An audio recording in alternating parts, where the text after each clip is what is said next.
وقالوا الحمد لله الذي أذهب عنا الحزن إن ربنا لغفور شكور الذي أحلنا دار المقامة من فضله لا يمسنا فيها نصب ولا يمسنا فيها لغوب والذين كفروا لهم نار جهنم لا يقضى عليهم فيموتوا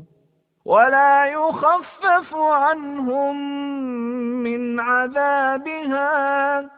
كذلك نجزي كل كفور